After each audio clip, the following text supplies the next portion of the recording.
23 साल हो गए इस शहर में। ये बड़ी अजीब सी बात है, इतना काम कर रहा हूँ, सब कुछ है, लेकिन मेरा खुद का मैं अभी तक घर नहीं खरीद पाया हूँ। मेरे पास लिमिटेड पैसे हुआ करते थे, घर पे नहीं बताता था कि मेरा ये हाल। इतना बड़ा मेरे कमरे में शीशा ही नहीं था कि मैं कैसा दिख रहा हूँ उसे देख सकूं। आलिया की जो भी एज थी, मतलब गोद में बैठती थी, उस समय भी मैं स्ट्रगल कर रहा था।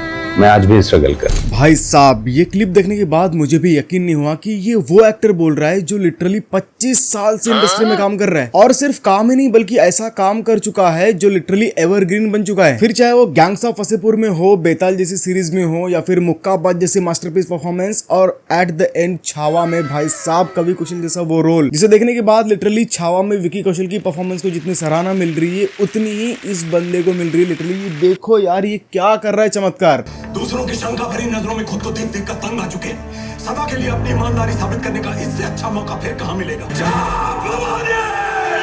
जहां भाई साहब मुझे बताने की जरूरत नहीं है इनके साथ शुरुआत करने वाले और इनके बाद शुरुआत करने वाले एक्टर्स कहां के कहां पहुंच चुके हैं। जहां पर देखो नवाजुद्दीन सिद्दीकी ने इनके भाई का रोल प्ले किया था गैंग्स ऑफ वसेपुर में, वो कहां के कहां पहुंच चुके हैं। गैंग्स ऑफ वसेपुर मूवी को बनाया था अनुराग कश्यप ने, और उसी गैंग्स ऑफ वसेपुर में कभी विकी कौशल हुआ करते थे असिस्टेंट डायरेक्टर, वो आज कहां पर है। एंड उसी पिक्चर में नवाजुद्दीन एंड विनीत कुमार सरदार खान के बेटे का रोल प्ले करते हैं। जहां एक तरफ उसी नवाजुद्दीन सिद्दीकी के साथ अनुराग कश्यप बहुत सारी फिल्में बनाते हैं और बंदा फेमस हो जाता है, वहीं पर विनीत कुमार के साथ भी अनुराग कश्यप एक बहुत ही बढ़िया मास्टरपीस फिल्म बनाते हैं, लेकिन उसको कोई मुड़कर तक नहीं देखता उस टाइम पर। जी हाँ, मैं बात कर रहा हूँ द मास्टरपीस मूवी मुक्काबाज की, जिसमें लिटरली विनीत कुमार ने गजब की परफॉर्मेंस देखकर अपना असली स्ट्रगल बयां किया है। अरे आपको दिक्कत क्या है हमसे? कम से कम हम कोशिश तो कर रहे हैं ना। पता है ना कौन है हम? माइक टायसन है उत्तर प्रदेश के।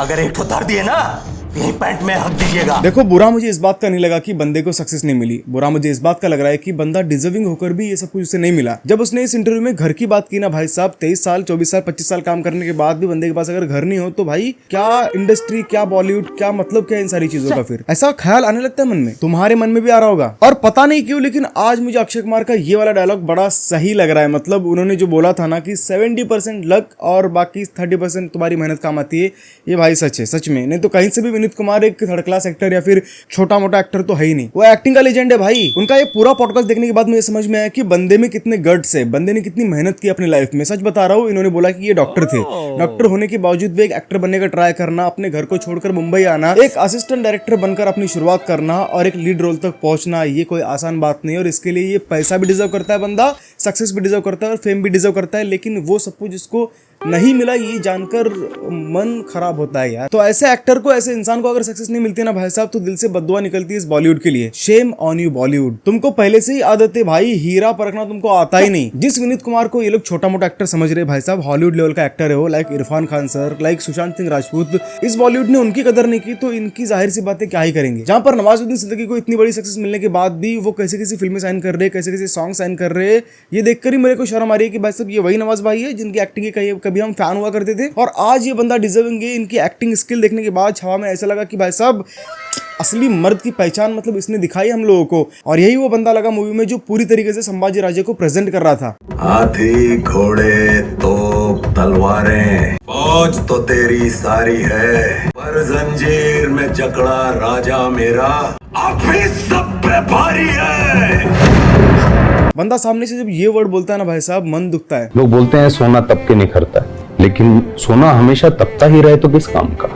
यस, कितना तपना पड़ता है सच में, 25 साल बहुत होते हैं। और ये मीडिया भी ऐसी है ना भाई साहब, सही एक्टर को प्रमोट करते ही नहीं है। पॉडकास्ट भी इनका देखो आज आ रहा है जब इनकी छावा हिट हो जाती है, और बॉलीवुड का ये सारा काला चिट्ठा और इनका ये सच सामने आता है। वो बोलते हैं ना भाई साहब, ऊपर वाले के घर में देर है लेकिन अंधेर नहीं है, तो भाई साहब देर आए लेकिन दुरुस्त आए। छावा की उनकी परफॉर्मेंस उनको सच में उनका ये मुकाम देने में कामयाब हो गई, और सही मायनों में बंदे को फेम मिला। क्योंकि आज जब छावा हिट होने के बाद हम देखते कि वो खुद जा रहे थिएटर्स में और देख रहे कि ऑडियंस का रिएक्शन क्या है, और जब इनको देख रही है ऑडियंस तो सच में देख रही है कि यार वो कैरेक्टर कवि कलश का फील कर रही है। और ये खुद वीडियो देखो तुम लोग।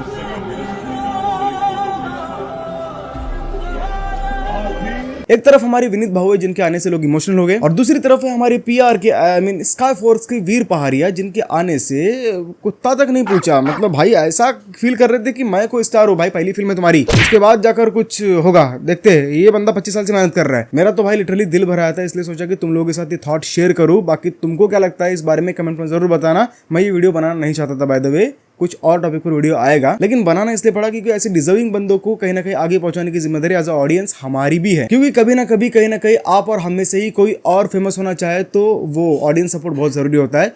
आज वो ऑडियंस दिखा रही है भाई साहब, तो आपका इस बारे में क्या कहना है कमेंट में जरूर बताना। और अगर ऐसे वीडियो पसंद आते हैं, ऐसे जेन्युइन ओपिनियन पसंद आता है तो प्लीज डू कमेंट्स, मैं ऐसे वीडियोस लाते रहूंगा।